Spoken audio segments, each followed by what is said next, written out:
Hello, everyone. Welcome to Strategic Marketing for Business Owners. It's really good to see you. My name is Mark Dolfini of Strategic Boardroom. It's really good to have you here today. I have got a lot of people who wanted to sign up for this, and you are here now. So let's get right to it. We've got a lot to cover, and I'm going to try to do this in just about an hour. I know we're getting a few minutes late start, but I had a couple things I needed to adjust on my end, and we're good. We're good now. So please let me know where you're at, where you're from, and what line of work that you're in. We've got a bunch of people on YouTube and, a couple people from LinkedIn. It's late in the day for you guys on LinkedIn. Welcome. Well, it depends on where you're at, I guess. And don't nobody on Facebook yet, but that's okay. So it is good to see you. And of course, of those of you who signed up through Eventbrite, if you did sign up through Eventbrite, you will get the automatic replay. If not, you can see this it'll be rebroadcasted on YouTube. There you have it. All right, so let's get to it. So first, right out of the gate, one of the things that we're going to be talking about are the 3 C's of business vision. And I'm just letting you know, we'll talk about more about this later, but this framework here is out of the main framework of the Viper methodology that I wrote about in my latest book, The Time Wealthy Advantage.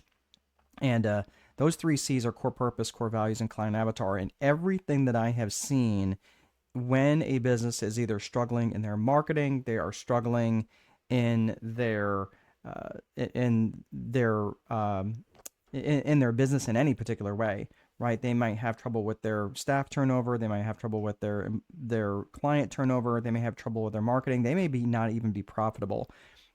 All of those things are related to a whole somewhere in these 3 C's of business vision. So we're going to talk about that. We're going to unpack that, and understanding these 3 C's are going to really help define the DNA of your company.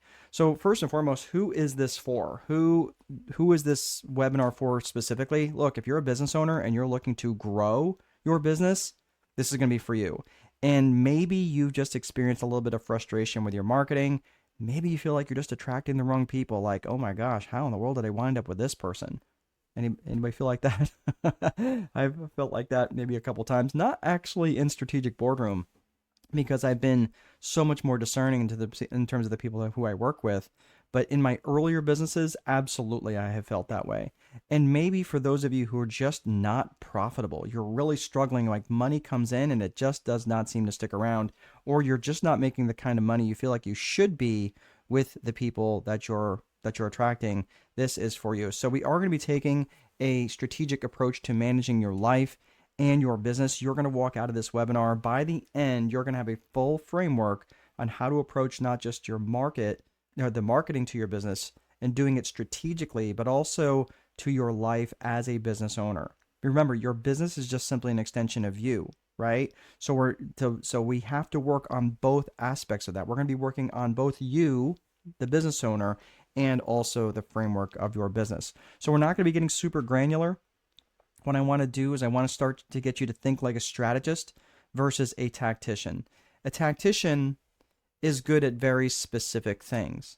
And as a business owner, I'm sure you have some skills, probably a lot of skills, in you're good at a few very specific things. But all really good business owners, in fact, the great ones, they understand strategy. And being a strategist is going to group together really good tacticians. That's what they do. So this may sound a little militant, and there's no point. Oops, sorry.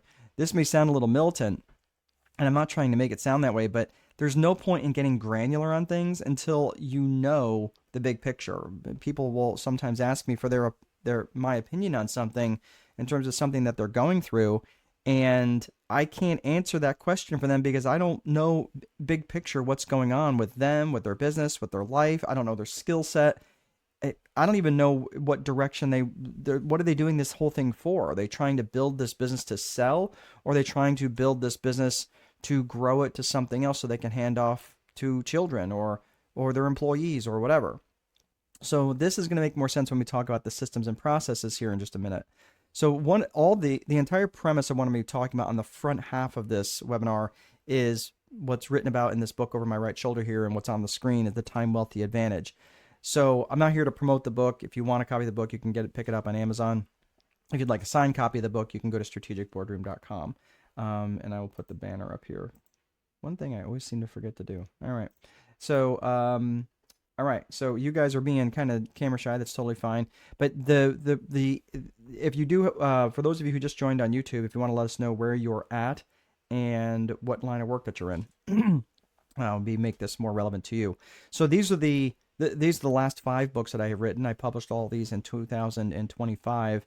That Time Wealthy Advantage book is there's some weight to that book. There's a lot in there, and this is all about the concept of really getting a framework put together so you can get back your time. Because at the end of the day, I've been in the real estate business for a while. I've been employed. I've employed hundreds of employees over the years, and when it comes to marketing, I have done it well and I have done it badly. I'll get to that at the end. I have been absolutely broke and wondering how I was going to make payroll the next week, and I've also experienced significant financial success.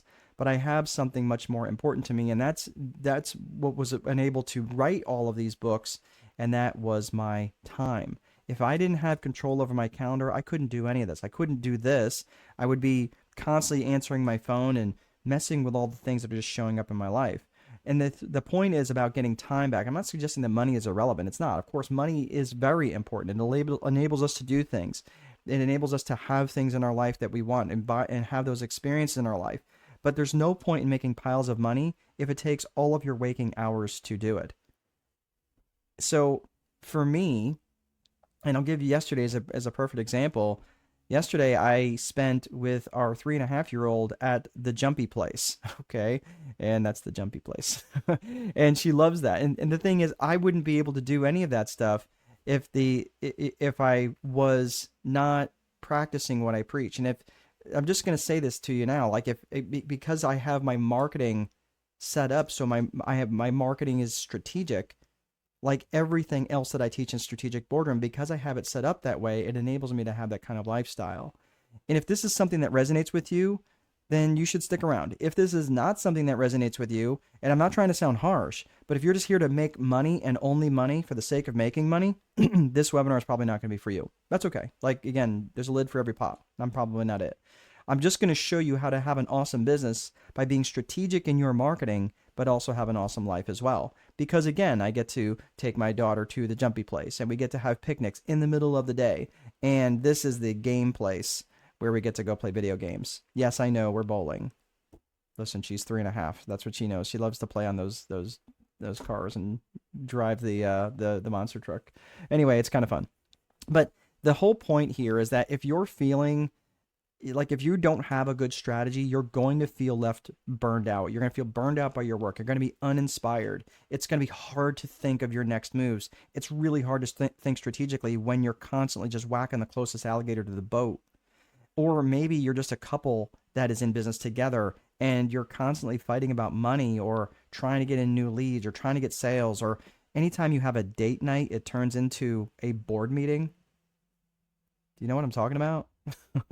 Where you just sit about and talk about the business instead of reconnecting with the person across the table with you, right? So that's what we're going to be talking about today. Is this marketing aspect of your business is the air. This is the lifeblood that keeps your business going.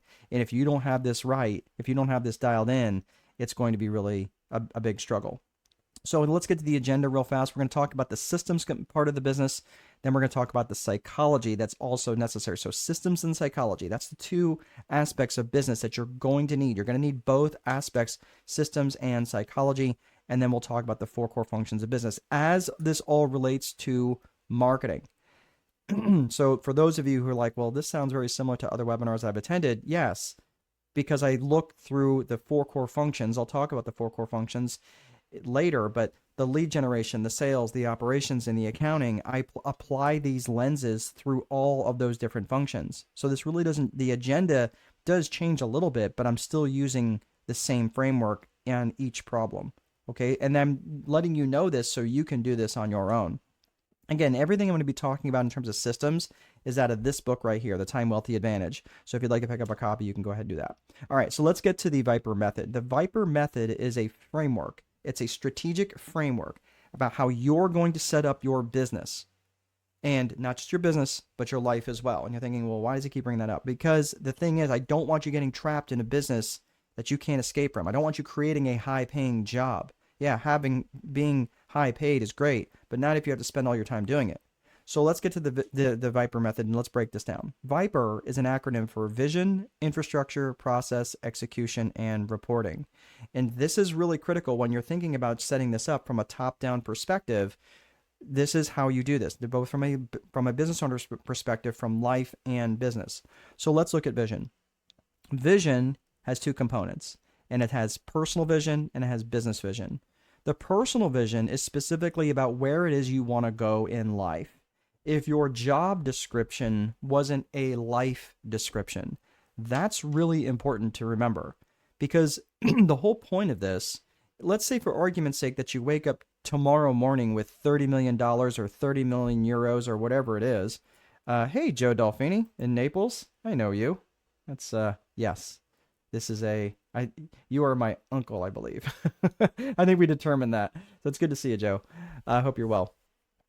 Joe's a really, really smart dude and has a lot of education. I think you're a chemist. Is that right? If I remember right. Anyway, yeah, great guy. So the whole point about the personal vision is, where is it you want to go in your life? If you woke up with $30 million tomorrow, okay, fine, go buy all the crap that you want to buy, the tchotchke stuff. But what would your life look like from day to day if your life wasn't defined by income generation? If what you do for work, if what you do for money isn't who you are as a human? Okay, so think about what that would look like for you from that perspective. Think about things you would look forward to and define those things. Think about the relationships that you want to have a vision for in your life. What's your vision for your relationship with your spouse? What's your vision for your relationship with your children? What's your vision for your relationship with your faith, your wellness, your relationship with food? All of the things that are important to you. So once you've defined that personal vision, that's the main circuit breaker. Then you go back and you start talking about this business vision. So business vision is like, okay, great. So once the personal vision is defined, now you think business vision. Business vision is going to be like, okay, cool. That's where you're going to go. How are we going to get there? That's what business vision does. So now with the personal vision defined, now you reverse engineer this business vision to deliver that personal vision for you. It's interesting that I have sat in seminars and conferences and masterminds with people to the left and the right of me who are making 6 and 7 figures a month net, and meanwhile their life is a complete train wreck. They don't have a relationship with their spouse, they don't have any relationship with their children, and you know what they were most worried about? Making an extra comma in their bank account. That's the thing that they were most worried about. It was just interesting to me, and unfortunately it's a bit sad, because that's the construct that they have created, because what they have done is they created a business vision before creating a personal vision. And because they created a business vision before creating a personal vision, they ended up creating a life that existed to serve the business. And I'm just telling you, I've been down that road for almost 2 decades, and that life just sucks. You're thinking, 2 decades? Yeah, I'm in my 50s. And this is where you go, oh my gosh, you don't look anywhere near that old. So, all kidding aside, I just don't want you making that same mistake. And I'll tell you, when I was in my mid-20s, you weren't going to tell me anything about this. Like, yeah, let me make my $1 billion. Let me make my $1 million a month, and then I'll worry about that better life thing. You know what? I was sitting next to people who were making that kind of money, and I've made that kind of money too, until I was like, and then I was losing it just as fast as I was making, because I was focusing on all the wrong things. So again, I do pretty well financially, and I'm just saying these are the sorts of things that you need to start factoring, so you don't miss out on this whole life thing that you're setting up. So the 3 C's of business vision that I mentioned in the very beginning, this framework here, again, not that, so we're going to put the fries in the bag on personal vision. So but it does not let you off the hook. You've got to spend time doing that. So when you rebuild this business vision, that any decision that you're making, you're running through that personal vision first to say, hey, is this in alignment? Does this make sense? So when you start thinking about the 3 C's of business vision, remember, when I've been invited into a company, as whether I'm being invited as a strategist or as a fractional CSO, which is a chief strategic officer, the latter of the two pay a lot better. But either way, when I get invited into that role, I'm looking at this company through the lens of these 3 C's. And I'm telling you, It's pretty rare that something comes along that does not align with these three C's. In fact, I have not seen something yet where there's a dysfunction that's not showing up somewhere in these three C's. And those are, again, our the core purpose, core values, and client avatar. And understanding these three elements is going to make your marketing massively more effective. Remember, this is all about marketing. This is all about lead generation. This is all about getting your name in front of the eyeballs and earballs of people who want and need what it is that you have. So it's your job to make sure that you're showing up in the best way that is most likely going to be attractive to them. So let's talk about the three C's of business vision. Again, those are core purpose, core values, and client avatar.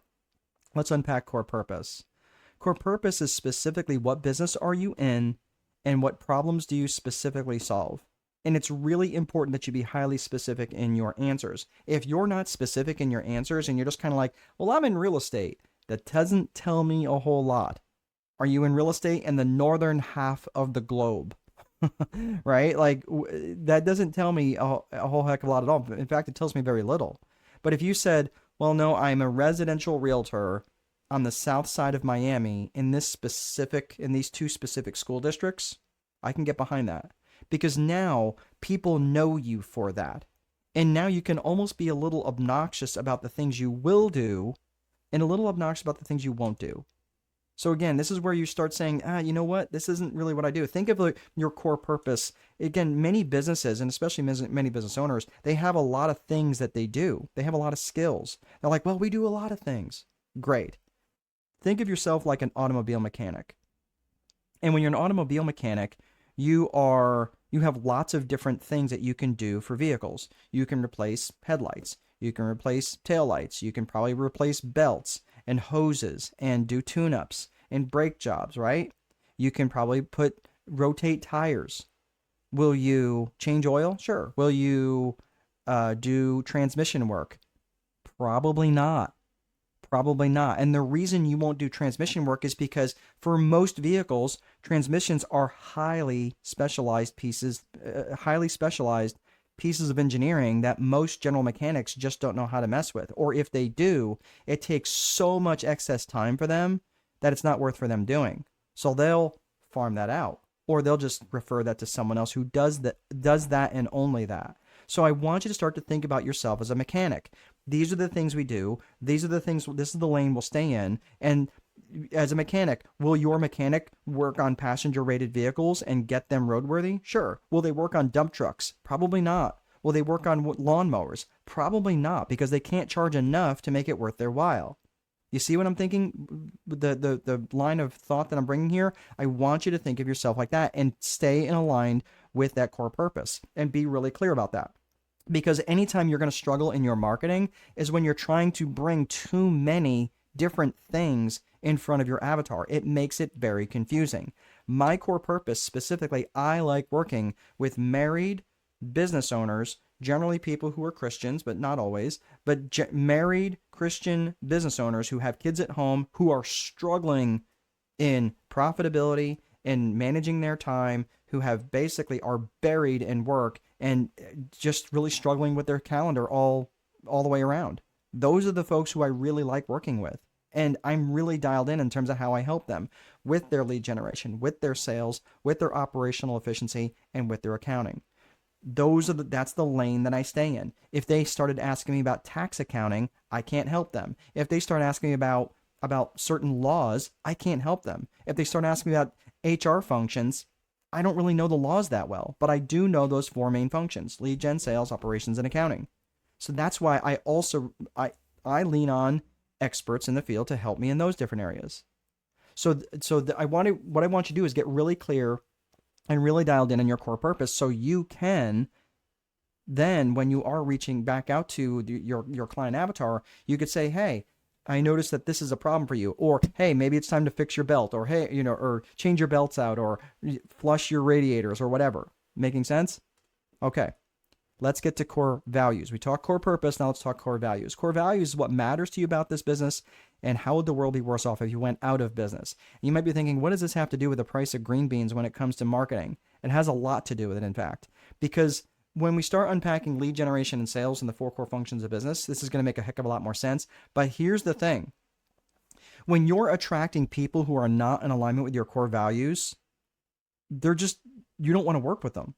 They're just miserable, and you're miserable, and everyone's miserable. And you're like, oh my gosh, how did I wind up with these people? Because you're attracting, remember, your business is just an extension of you. And because your business is an extension of you, you are the one who defines those core values. And it's important that you define them. And it's important that you write them down. Because if you don't define them, guess what happens? You start bringing in employees, you start having people work for you. Your core values end up being defined by the strongest personality in the room. That's a big problem, because that means that you can never leave the room. So this is, your core values are the true north for other people to make decisions by when you're not around. Otherwise, if you are always having to be around, all you've done is create a high-paying job, ideally high-paying. I mean, I know plenty of business owners who don't get paid for long periods of time, but this is the point. So the core values, what this does by defining these things, now you can start to attract the client avatar that's most alignment with who you want to work with.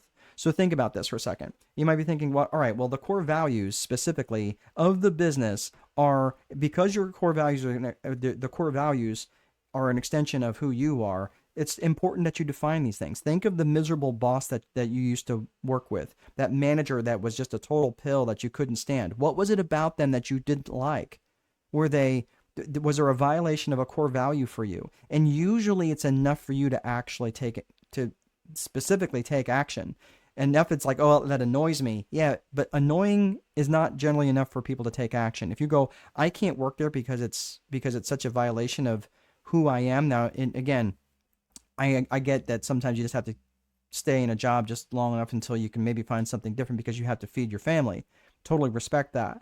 But what I'm talking about is when something is such a violation that it causes you to act, like when you have a friend that wanders off the reservation, or you have maybe even a love interest, you're like, hey, you're heading down a path I can't follow. You're doing things I will not tolerate.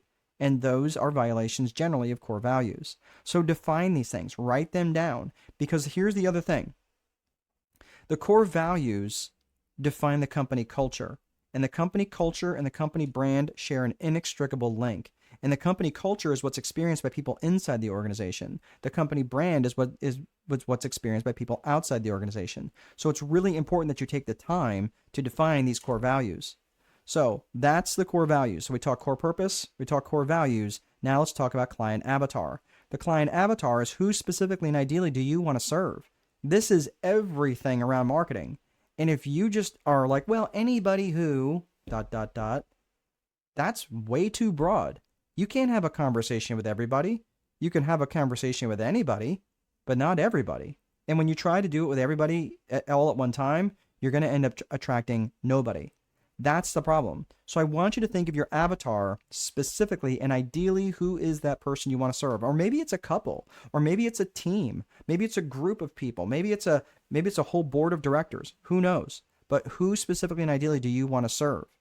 And I want you to think about them in terms of the geographics, demographics, and psychographics. It's important you define them.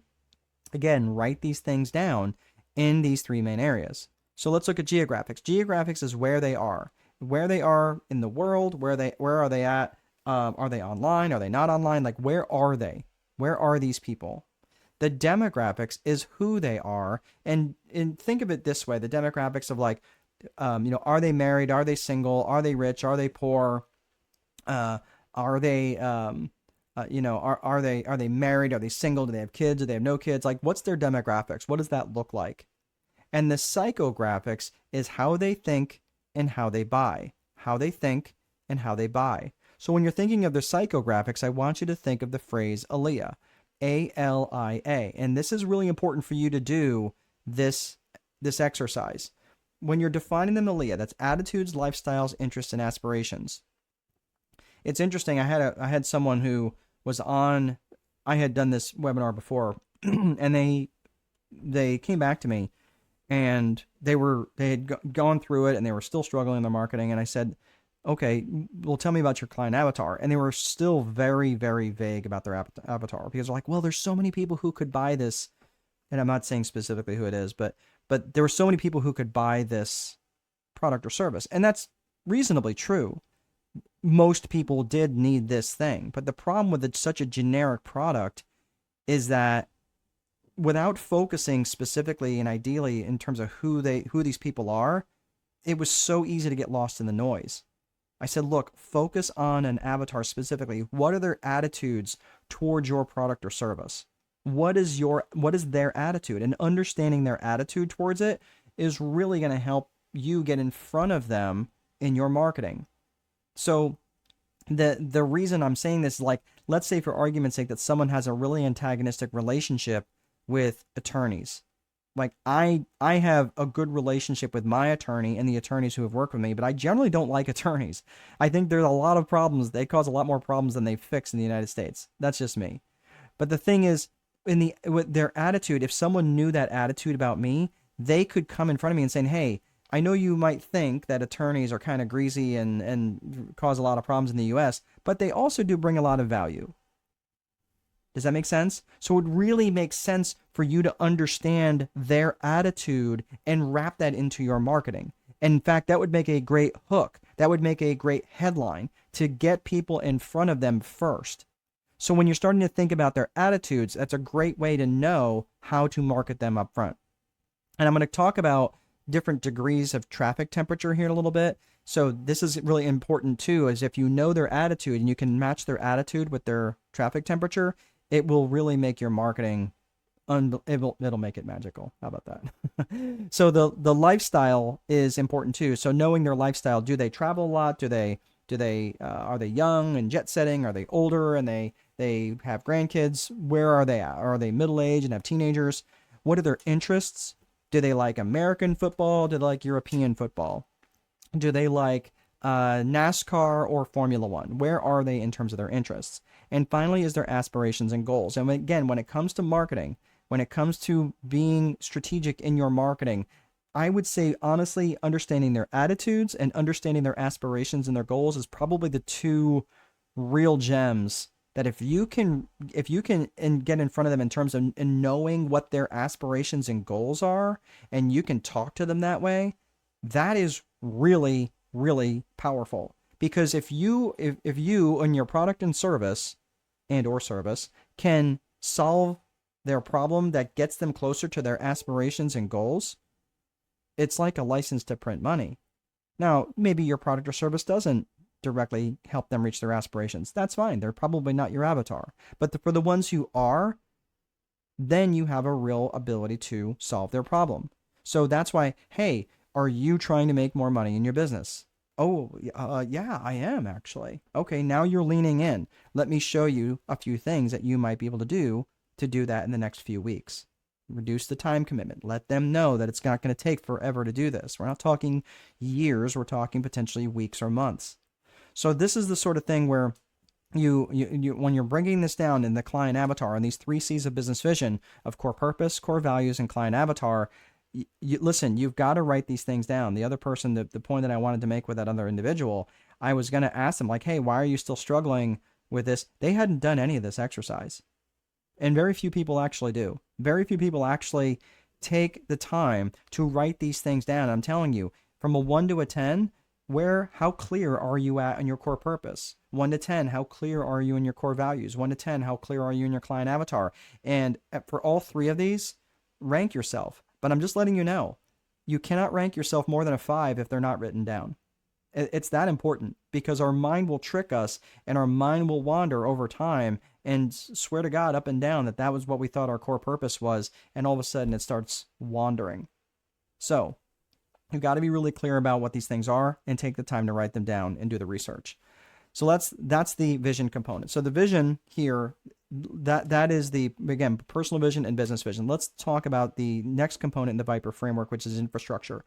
Infrastructure, that we're going to speed up here a little bit just because there's the rest of this really isn't related to marketing, but it does have there is a marketing component to this. So when you're talking infrastructure, again, you're building this business from a strategic perspective. The infrastructure component is it's basically the bones of the business. It's the back end infrastructure that runs it's all the things like your checklist, or I'm sorry, your desks and your chairs and your computers and your phones, software, websites, payment processing systems, and things like that.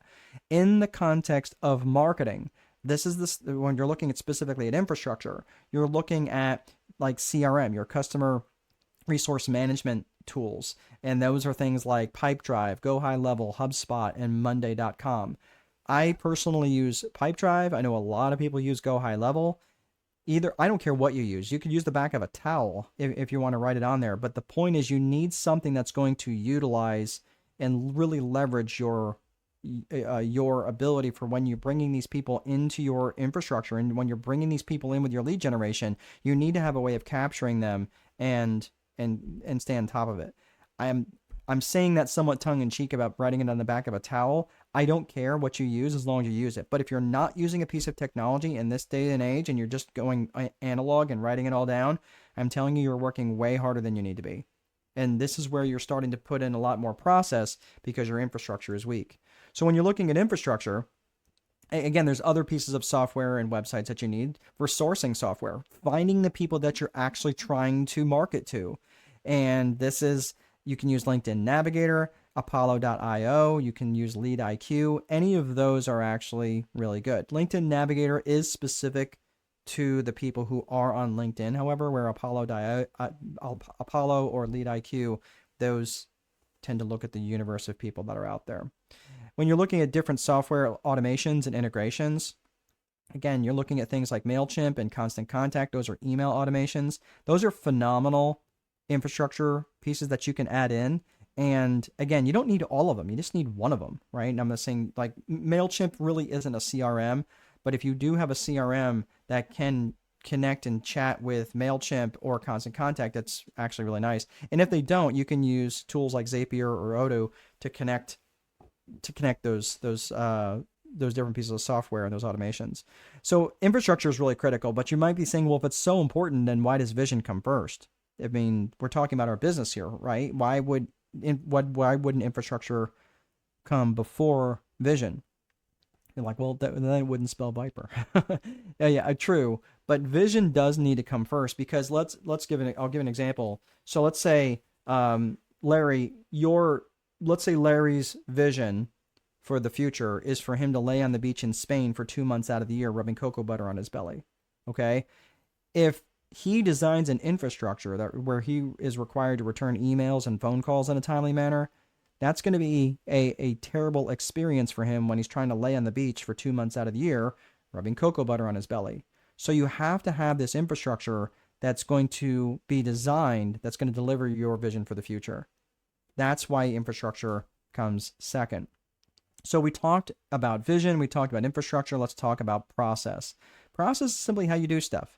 And you're looking at it from two components. You look at tactical and strategic. Tactical process is not that complex. It's just how you do stuff from day to day. So it's your standard operating procedures. It's your opening procedures, your closing procedures, things like that. And it's how often you do your marketing. What things are you going to utilize? Like, again, you come in, what is your marketing going to be doing? And I'm going to say this a couple times, but you have to be spending probably at least half of your time on your lead generation in your business, especially if you are looking to grow. If you're not spending at least 60 to 70% of your time on your lead generation, and I say that's a minimum, you're probably going to struggle with growth. I'm saying so much of your time and effort has to be based around lead generation that if you're not spending enough time on it, you're not going to grow as quickly as you want. So this is where you're going to have these standard operating procedures that are going to be designed towards that lead generation function.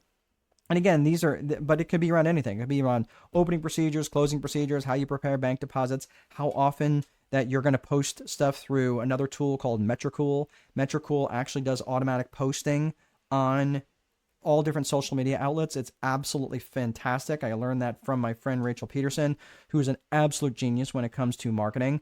And I learned a lot from her, and I've learned a lot from a lot of different people. She's a legit genius, and there's a lot of really smart people in marketing out there. But you know, at the end of the day, you have to execute, and you have to have standard procedures that you're going to do things every single day. Otherwise, it's going to be random acts of marketing, and that's what you want to avoid. So the other things, it relates to checklists, it relates to day-to-day activities. That's all tactical process. When you're looking at your strategic process really relates to strategic planning. So if you think about the infrastructure and the tactical process that you created, that's your system for the business. That's like you just built this ship. You built this battleship. Okay. Now you don't want to just leave the battleship just moored to the harbor. No, you want to take it, unmoor it from the harbor and take it out of the bay and go into deep ocean. That takes strategic planning. You don't want to just leave that boat, that ship, that battleship just moored to the harbor and then get blown around and get battered around by whatever economic winds happen to be blowing across the bay. You want to be really strategic with your business. And that's why it takes driving it in a very specific direction. And that takes three components. There is a people, purpose, and promotion components to strategic planning. The people is, who are you targeting? Who are you going after? Who's the client avatar that you're seeking? And who are the people that you're going to need to help affect that strategic plan? That's really important to consider in the strategic planning process. When you're looking at the purpose, you're looking at strategic purpose. And that strategic purpose should also be in alignment with your core purpose from the 3 C's of business vision. So when you're looking at the purpose, you're looking at things like, okay, what is the strategic purpose? Am I trying to launch a new product? Am I trying to launch a new service?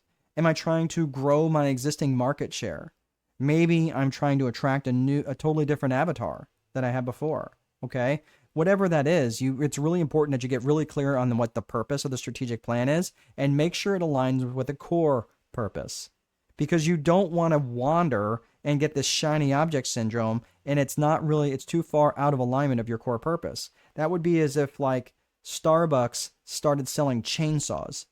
It doesn't make sense. It's like, why are you selling chainsaws? Well, because we can, right? It doesn't make sense. So you want to make sure that the strategic purpose is aligned with the core purpose. The last one is promotion. Promotion is just where you're saying things a lot. Okay? You're repeating yourself a lot to a lot of different people. And this is a really important consideration in promotion, because if you're not saying things often enough, chances are you're not saying it often enough to the avatar or the target audience, or you're not repeating yourself often enough internally to your staff. And I hear this a lot, especially with business owners who are these visionary types, and they come into the office with the idea of the day, because when they were standing in the shower, they had a new idea to take their business in. So you've got to be saying the same thing, and you got to be saying the same thing a lot of times. And that's what the basis of promotion is. So we'll just leave that there. So that is process. That is both tactical and strategic. Let's get to execution. This is one of my favorite quotes by General Patton. A good plan violently executed now is far better than the perfect plan executed next week. The reason this has a spot in the entire methodology is because when it comes to plans, most plans fall apart in execution. And the reason for that is because business owners, as much as I love you, my brothers and sisters, you have way too many priorities. You have those to-do lists of 49 items that you're going to try to get done today. And generally what happens is, because you have too many priorities, it has the same impact as having none.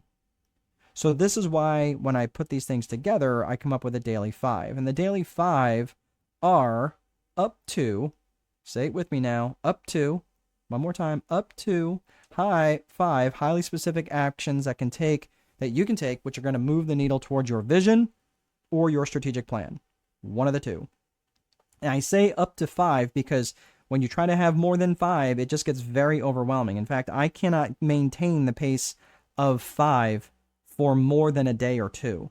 For me, the sweet spot is daily 3. And I work Monday through Saturday, and most of that time I spend in research or reading or putting together new courses or writing books or something like that. I'm working on my next book now, which is my 9th book. But I have got to have that execution dialed in. And it's really more about saying no to things and saying yes to things. So what are you willing to say no to during this period of time so you can get this stuff actually done? That's your daily 5. So now that we've got all that defined, now we're looking at reporting. Reporting is just tracking what happened. And you're tracking both your lead metrics and you're tracking your lag metrics. So your lead metrics, this is pretty straightforward. You're just tracking what the lead, now not leads, not marketing leads, but the lead metric is just, it's preceding the results. So the lead metrics are based on your actions and activities. That's the only thing you have control over, because the lag metrics you don't have any control over. The lag metrics are based on the results of the actions and activity. So when you're looking at the lead metrics and the lag metrics, if you're not getting the lag metrics, if you're not getting the results that you want, you just need to look at the inputs. You just need to look at the actions and activities that you're doing. And if you have between 1,000 and 1,500 data points, and you really have given it your best effort, truly your best effort, and you're not getting the results you want, then it's time to pivot. And I would say probably 1,000 to 1,500 is about right. Maybe depending on what it is, sometimes you have to look at a little bit more. And sometimes it might just be a little bit of a tweak. Maybe you have to tweak the language. Maybe you have to tweak the something. But you have to look at something different. And this is why it's really helpful to have someone in your corner who really understands lead generation and buying psychology. Which, by the way, this is so important, because once you understand buying psychology, people are going to want to spend a lot more money with you because they're going to feel like that person gets me. Okay, so this is the entire Viper framework: the vision, infrastructure, process, execution, and reporting. And this is someone who I worked with for a while. This guy's named Aaron. He is a fractional CFO, and he was holding up a check there. And this was one of his first checks that he got. And if you look at it, it's a $50,000 check. And this is because he was applying the Viper framework, the Viper methodology, to his business. So I'm just saying, this is not theoretical. This is actually stuff that works within and it can work within your organization. So that's the systems side of the business, and systems are important, but now we're going to talk about psychology. And psychology it's all different aspects of psychology, from internal to external, leadership and management. So let's get to it. Systems are important, like I said, but systems are only going to get you so far. So when you're looking at the psychology side of the business, right, the individual and personal side of psychology, you're looking, or when it comes to psychology rather, there's the individual and personal side of psychology, and there's the business and organizational side of psychology. The personal psychology is related to things like self-worth, self-management, and limiting beliefs. We're going to come back to that in just a hot second. The business psychology is related to external and internal psychology. So when you're looking at, let's talk about the personal and individual psychology first, because especially around limiting beliefs. Now, let me ask you, let's talk about personal psychology for just a little bit. Do any of these things sound familiar to you? Do you have a problem with procrastination? Do you have a problem with seeking perfection, that you won't launch something until it's absolutely perfect? Do you have a problem doing the unnecessary rather than actually doing the things that are really necessary? Or are you just kind of staying busy? You're hiding in activity where you just bury yourself in work, or you're hiding in inactivity where you have so many things to do, you don't even know what to start on first. Lying to yourself, because let's face it, if you're lying to yourself, it's probably because the truth isn't good enough. Or setting impossible standards. Are any of these things, do they sound familiar to you as a business owner? Let me go on. By the way, all of these are confession, not judgment. These are all things that I struggled with and sometimes still struggle with. How about starting things and not finishing things? Is that something that you struggle with? Or allowing distractions to exist in your life, or allowing lower standards to exist? If you have people who show up for work whenever they feel like it, right? And you're the boss, you're allowing that standard to exist. Or not rewarding yourself, or not allowing yourself downtime, or having a fear of failure or a fear of success. A fear of failure is really more about a fear of ridicule, if you think about it. A fear of success is actually more of a fear of loss, because it's easier to never have something than to have it and lose it. So these are all different things. You can have false arrogance. Everything's great. Oh my gosh. Rescuing other people. Why do we rescue others?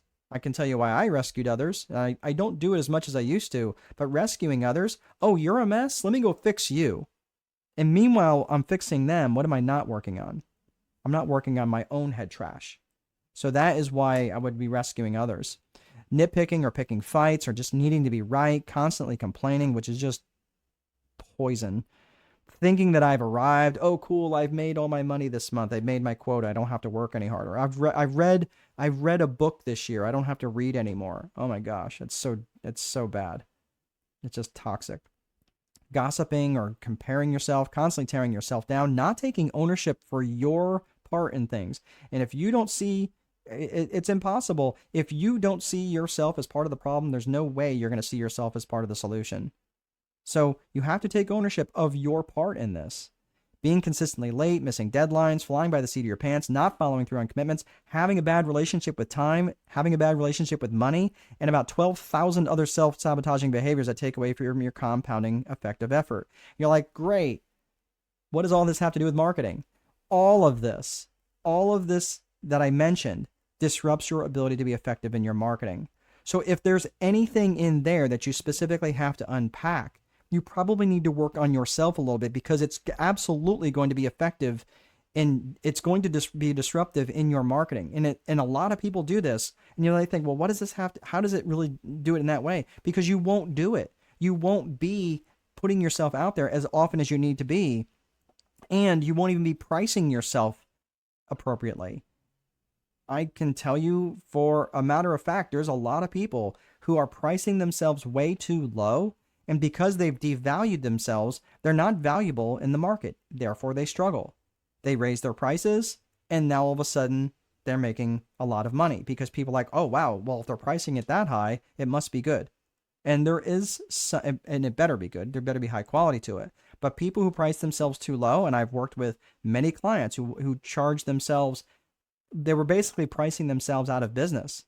And they were pricing themselves like 0.1% of what they should have been charging. Once they charged full price, they were able to actually start getting a lot of clients. This is where you have to take 100% ownership, because again, if you don't see yourself as part of the problem, you cannot see yourself as part of the solution. And you need to take ownership on those things that you need to change. When you get to the business psychology, and this is the business and organizational psychology, this is the internal and external components of business psychology. So you're looking at internal and external. Internal things are like management and leadership, and these are all things that we talk about in Strategic Boardroom. But external are things related to vendors and politics. But today, for specifically what I'm talking about in marketing, is about buying psychology. Now, I want to make this clear, and I'm not going to be talking about the other components of business psychology. But when it comes to buying psychology specifically, I want to change something for you right now. Your job is not to provide good service. Your job is not to have a satisfied customer. And so, John, let's say that, John, you and I are we're going to go grab a bite to eat. Okay? We walk in, we get seated at a table in a reasonable amount of time. The waiter or waitress brings us our drinks. We order our food, and it comes out in a reasonable amount of time. And the food is reasonably good. And we don't really want dessert. The bill comes, and the bill is reasonable. And we leave. And we are both satisfied. Let me ask you, how many people are you going to tell about that extremely satisfactory experience? Probably nobody. And the reason for that is because a satisfied customer is the default setting. That doesn't make any sense to have a satisfied customer. In fact, one of I have this thing posted on the outside of my property management company that says, we're always seeking a satisfied customer. And I wrote this 10, 12 years ago. And now I look at it every morning like, man, I hate that. I wish I could change the language, but it's like printed right on there. But that we're always looking for a satisfied customer. But that's the base standard. That's not saying anything. That's not being risky at all. No, your job is to create raving fanatics about your business. And that is why all of this starts in your marketing. Yes, you absolutely have to have a rock solid deliverable, but all of this starts in your marketing. If you're just creating very bland marketing, and I'm not saying you have to be racy, I'm saying you need to put something out there that's going to really resonate with your client avatar and really feel like, oh wow, that person really gets me. So let's say that you have a business. Let's go back to the restaurant example. What if they knew that we were coming in and we were a couple of business people, and they could tell just by the way that we were dressed? And they could say, cool, I recognize, are you here for a business meeting, or is this for social? Oh, wow, you're asking? Well, the reason I'm asking is because it's a little bit quieter in the back versus up front where there's generally some children. Would you prefer to sit? Does it matter where you sit? No, we can sit anywhere. Imagine the imagine how someone would respond to that if they were a business person. Like, actually, we are having a business meeting. Is there somewhere we could go where it's a little quieter? Yeah, we could do that. Right? Yeah, it's right back here. Could you? And then, hey, by the way, I don't know if you need Wi-Fi while you're on, but hey, the Wi-Fi password is X, Y, and Z, or here it is right on these cards. Since I know you're conducting business, right? Like, wouldn't that make a big difference right out of the gate? Yes, it would make a big difference, and that's just in the experience. Could you imagine how important that would be in your marketing if you did something like that? Yes, you need to create raving fanatics about your business. That's what I'm talking about. So this is where it's important to start talking and start considering where these traffic sources are coming from. And there are four types of traffic. There are four types of traffic, and they are frozen traffic, cold, warm, and hot. Frozen traffic, these are people who are not problem aware. They do not know that there's a problem that exists in the world. And your job is to warm them up using information, using knowledge, using your expertise, using demonstration. Whatever it takes, you need to bring them out of frozen into cold. That's all you're trying to do right now. You're not trying to bring them all the way to the hot. You can't do that automatically. Okay? So Schmidt is saying you are a small engine mechanic. Excellent. Glad you could join us today. So, and let us know where you're from, Schmidt. So, I'll use this example. I'm going to take a quick sip of my water here. And Schmidt, Victor. Oh, maybe you're Victor Schmidt. That would make more sense. From Fort Lauderdale, but live in Nashville. Oh, I got some good friends who live on the south side. So very good. Glad you can join us here today. So what we're talking about right now is the four types of traffic. So let's look at it from this perspective. Have you ever logged on to your, into Google or something, and there's an ad, and you know it's an ad, and it says 7 ways cucumbers are going to kill you. By the way, this includes pickles in little parentheses. You're like, crap. Honey, didn't we have pickles on our hamburger last night? Yeah, we did. 7 ways, and you know it's an ad, but you go ahead and click it anyway. 7 ways cucumbers are going to kill you. And then it starts out with this advertorial. It starts telling you the history of cucumbers. It tells you, and by the way, everything about cucumbers I'm about to tell you is completely made up. I don't know anything about cucumbers except they're green and you make pickles with them, or they're made into pickles. So you've got this, you get this tutorial on the beginning of cucumbers and how cucumbers came over from Spain and they were now grown in Argentina and they're grown in this certain type of soil. And 92% of all cucumbers come and are imported to your country from Argentina. And you're like, great. The problem, ding, ding, ding, problem aware now. The problem is that most cucumbers that are grown in Argentina are sprayed with a special chemical because they have to be when they're imported to get this certain bug off of the cucumber so that they don't infest inside the cucumber. Okay, fine.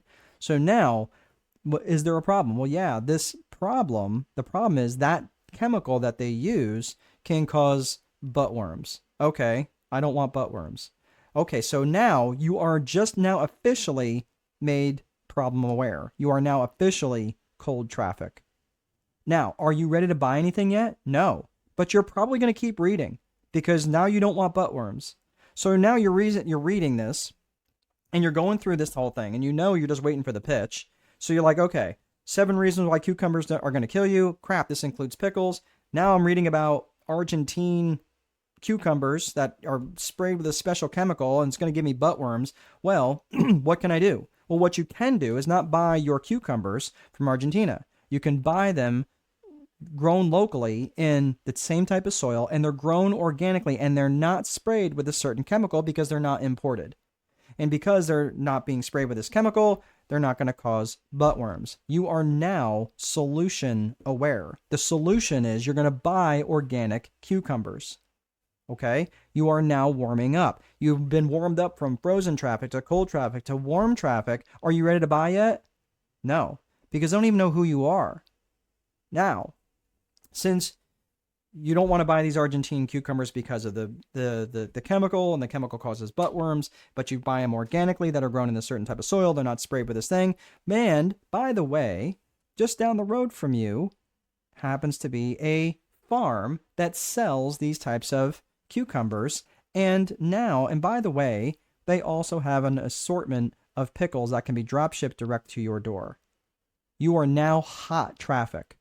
You are now hot traffic. So you are now problem aware, solution aware, and now you are aware of that company. You are now officially hot traffic. So does this mean you're ready to buy? It absolutely does not mean you're ready to buy. Hot traffic means that they're aware of you, but it may take them a while to actually buy, because even though as soon as you got down to a certain part of the video or whatever it is you're watching, or maybe you're reading in the article, you get to that certain point, and now the timer pops up. And by the way, if you order 2, you get 2 for the price of 1, and blah blah blah. All this gimmicky stuff, right, starts showing up, which by the way is also very clever marketing. But hot traffic does not mean they're ready to buy. There's actually what I would consider that. So there's 3 traffic types that generally everybody can agree to. I created the other 2, which is frozen and boiling, because boiling traffic actually represents desire, because traffic temperature won't matter at all if there's no desire present. If I have no desire to buy pickles or eat cucumbers, it won't matter how clever my marketing is. I'll be like, cool, I learned something about cucumbers, next.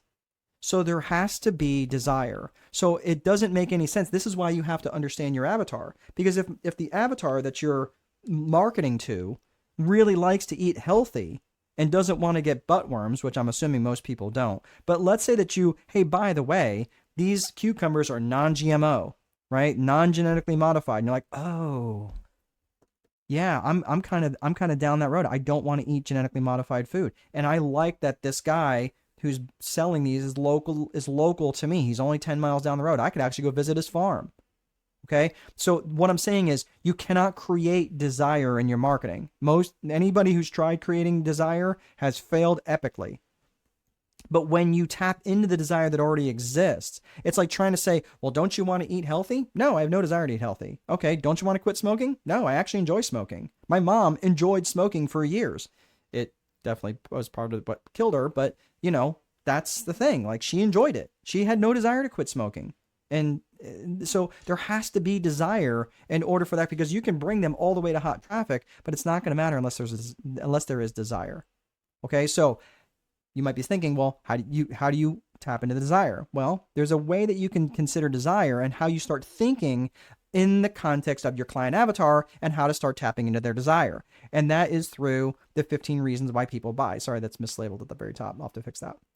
But the 15 reasons why people buy this thing. So I'm going to take this all the way down. And this is, again, how you start thinking about how you can tap into their desires. So people are going to buy because they want to make money. They want to save money. They want to save time. They want to avoid effort. They want to make things easy. They want to escape pain, emotional pain, physical pain, spiritual pain. They want more comfort in their lives. They want better health, right? And better health could also be, just less stress in their life. They want to feel more love. They want to gain praise. They want to increase their status with their tribe. They will buy for truth. And especially they will buy for truth if they have felt lied to in the past. They will buy for growth. This could be growth in their knowledge, growth in their faith, growth in their wellness. They will buy for novelty. They will buy because something is new, and only because it's new. They will buy just to be in more control, or more certainty, more perceived certainty. And they will also buy to be in contribution to others. So the reason why I'm putting this up, and you can take a picture of this graphic, and then you've got a little bit of homework to do, assuming that your client avatar has been defined. You can't do this until your client avatar has really been defined. And by the way, it needs to be written down, right? You're defining them geographically, demographically, and psychographically. Remember, we talked about that in the 3 C's of business vision. So once you have that, then you can take this and you start to understand their desires. And by saying, okay, how does your product or service directly or indirectly help them make money. That's going to help you understand their desires a little bit. That's going to say, well, it helps them understand, like, well, making money really isn't a big deal for them because they're doctors, but indirectly or directly, like, this is where you're going to start to understand your avatar at a much deeper level. And it's really going to understand their desires in terms of why they may buy from you. How does your product or service help them directly or indirectly make money? That's going to start to key in on some of their desires. How does your product or service directly or indirectly help them save money? That will key into some of their desires. How does your product or service help them save time, avoid effort, escape pain? And you should probably come up with 10 or so reasons for under each of these 15 categories. Now you have 150 different reasons why people are going to want to buy from you, because directly or indirectly, you can help them in one of these areas, one of these 15 areas. And by addressing their desire,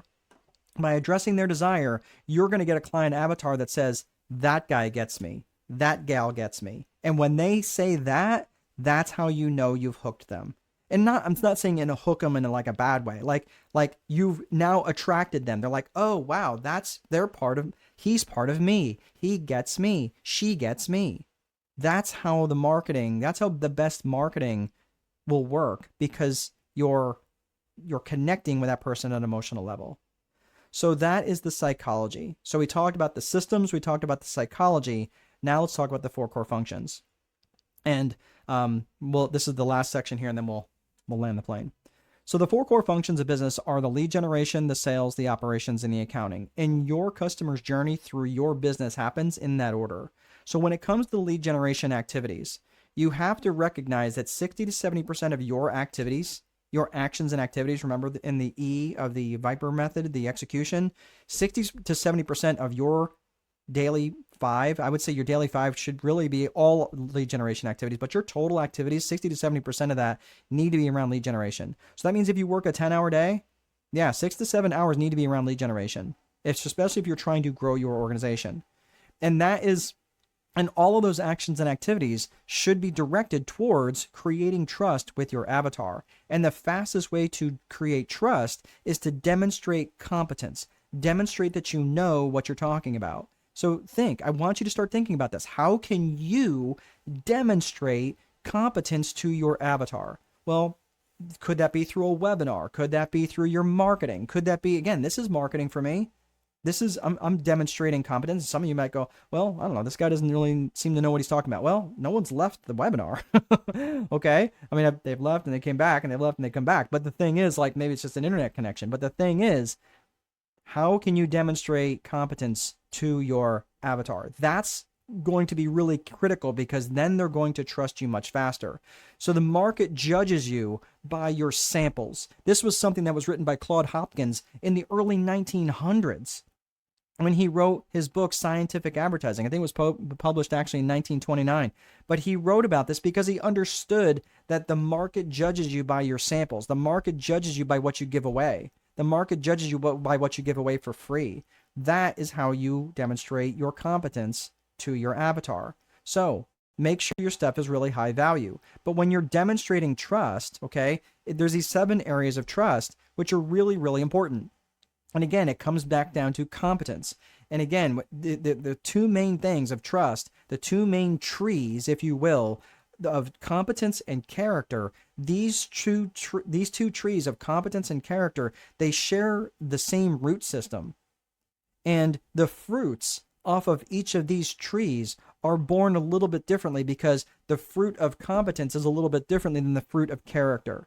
If let's say that I demonstrate high competence, that I really know what I'm talking about, but I'm a real jerk, right? Or I drop a lot of F-bombs, or I talk about not being really nice to my bride, that would demonstrate a lack of character. And I don't care what you know, people are not going to buy from you if they think you're a jerk. If they feel like there's a problem with your character, they're not going to buy from you, or they're going to stop buying from you. That's a real problem when if you're coming in, you're demonstrating a lack of character. So I'm just saying, this is, and I see this an awful lot in networking functions, and I don't go to a lot of networking functions nowadays, but I used to. And I spent a lot of time in networking functions where people would really, it seemed like they were using those functions for an excuse to get drunk. And I'm not here telling you that you can't drink alcohol or anything like that. I just don't. Might have a beer. In the past, I would have a beer or something like that. But I always recognize that when I was drinking, I wasn't at my best. And why would I expect these people to trust me? If I'm there for business, then I'm there for business. I'm not going to sit there and drink. And I'm just saying, I don't think as well. I mean, I know this. I don't drink as well, or I don't think as well. Good goodness. I don't think as well when I'm drinking alcohol. Why would I do that? Why would I impair myself by doing that? And I see people not only get rip roaring drunk, they're demonstrating a lack of character.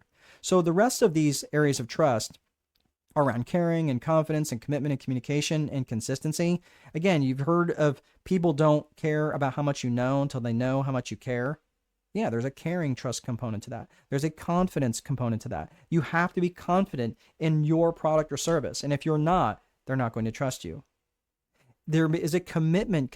There's a commitment component to this. How committed are you to your product or service? How committed are you in your marketing, that the marketing promises that you're putting out there, that you are willing to stand behind it?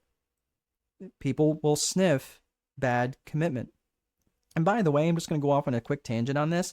I see this an awful lot again, also in small business owners who are entrepreneurs, who are always doing the next thing. They've always got some other thing that they're working on, where the last time you were talking about, they were selling insurance, and the next time you're talking to them, they're selling some essential oil. You're like, dude, I thought you were in insurance.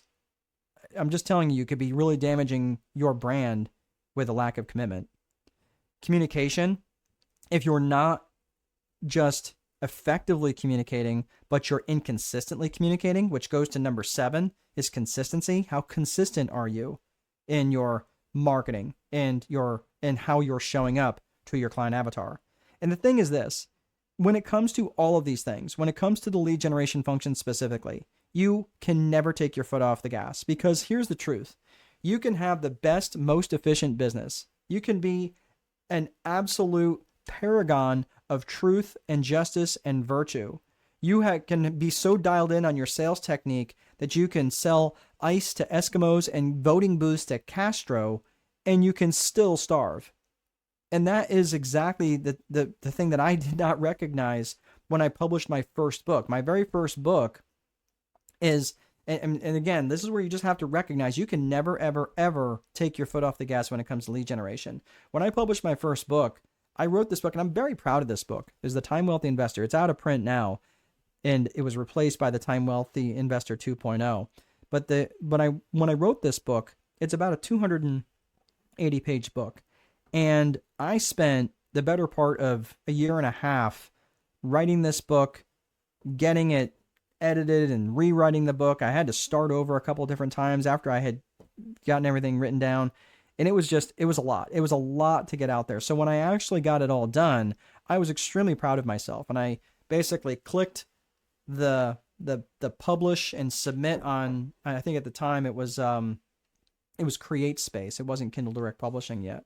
But it was, I basically clicked publish, and it came back, and I was like, "You're welcome, world. There is your most amazing book." And it is a good book. I'm not saying it because I'm saying it. I'm saying people who read the book, who managed rental properties, because this is really about managing rental properties for maximum profit and having your time back.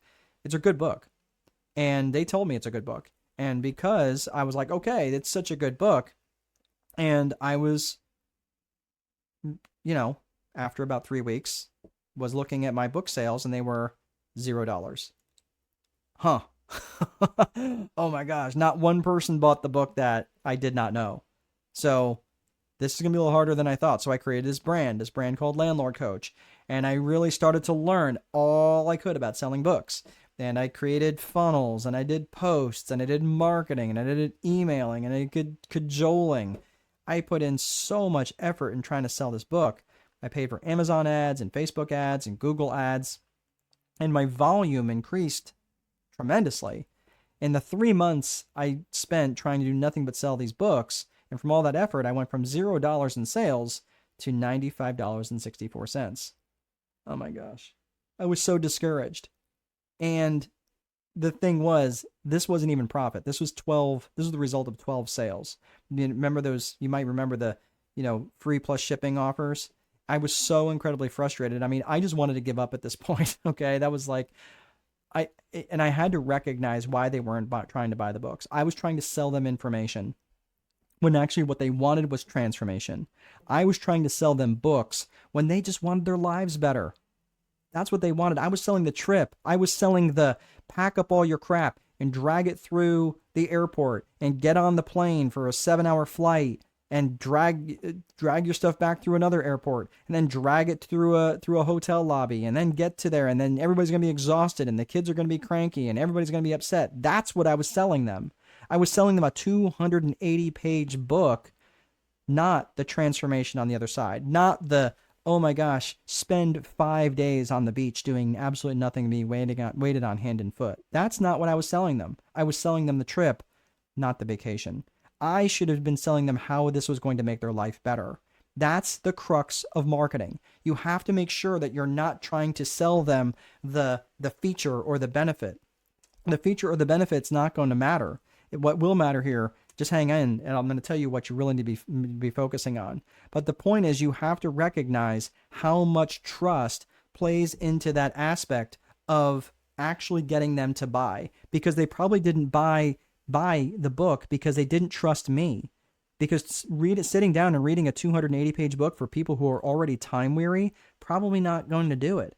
But they would if they felt that they could trust me, trust the book enough to actually deliver on that promise. And they may not have even trusted themselves, because how many books have they bought in the past that they still didn't read? So this is why you have to recognize how much trust plays into the equation. And I had done very little to demonstrate trust with the avatar. And again, what I tried to sell them was the feature of the book being, it's 280 pages. There's so much information in there. And it could really get your rental business running better. 280 pages, feature. Really get your rental business running better, benefit. The meaning is what I missed. I really missed the meaning. The meaning is what it means for them to have a better running rental business. The meaning for them is, okay, so you can relax on the beach, so you can spend more time with family, so you can actually do the things you set out to do when you started this business, so you can have financial freedom and feel that you're at the control of your own business. Those are the meanings. And when you understand that deeper meaning that really is to the core of their desires, that is how you're going to make your marketing much more magical, much more meaningful. You have to do feature, benefit, and meaning. You can't just give only meaning, because the feature and benefit give the context. That's why you have to have both. Or I'm sorry, that's why you have to have all three. You have to have feature, the benefit, and you have to have the meaning. And when you give away tons of value, when you demonstrate a lot of competence, when you give away a lot of samples, that's going to allow them to tap into that meaning, that they go, oh, that guy, that gal, they get me. All right. That is all I have. So hopefully this was helpful for you. For those of you, I get a lot of questions like, well, what's it like to work with you? If you are interested in actually working with me, what you can do is you can go to the Strategic Boardroom website. So I'll put that in the link at the bottom. You can see it scrolling across the bottom there, or at least strategicboardroom.com. But if you go to strategicboardroom.com, up to the top right, you'll see schedule a call. And I'll go ahead and put that link in the chat here. If you'd like to schedule a call, and this is if you are over $500,000 in revenue and you're interested in actually working together, generally one-to-one, that's probably going to be more helpful. I don't have any place where you can just buy into this right out of the gate. I would recommend that you and I talk first, just so we can hop on a call and see if we're the right fit for one another. That way we can figure out your marketing strategy. We can figure out your sales strategy. We can figure out your operational efficiency, and we can look at your accounting and within those 4 core functions. So if that is something that's interesting to you, you can go to strategicboardroom.com and book a call directly. Just go to the top right, click that, and then you'll have to answer a few questions. It's just only like 15 or 20 minutes. So there's no time for me to sell you on anything. So if you know anything about sales calls, I'm not going to try to sell you on anything. I just really, truly don't want to understand the nature of your business. If you're not quite ready to jump into that, but you would like to look at maybe joining the community, I have a community on Strategic Boardroom on School, and I will put that link in there as well. So you can just go there, check that out. There is all sorts of video training. There are group calls that you can check out that are really, we talk about all this sort of stuff on Marketing Mondays. We actually have a call that we will be starting immediately at 5:30 after this call. If you'd like to be part of that, you can go to strategicboardroom.com, which is school.com. I'm sorry, I said strategicboardroom.com. It's school.com/strategic boardroom. So we have all sorts of classroom trainings. There are group trainings. And for those of you who would like one-to-one trainings, there is also, based on the pricing, there's also one-to-one trainings offered as well. So that's all I have. You've got some work to do. Hopefully I will see you guys again in the future, and hopefully this isn't the last time we see each other. See you guys in the boardroom. Take good care.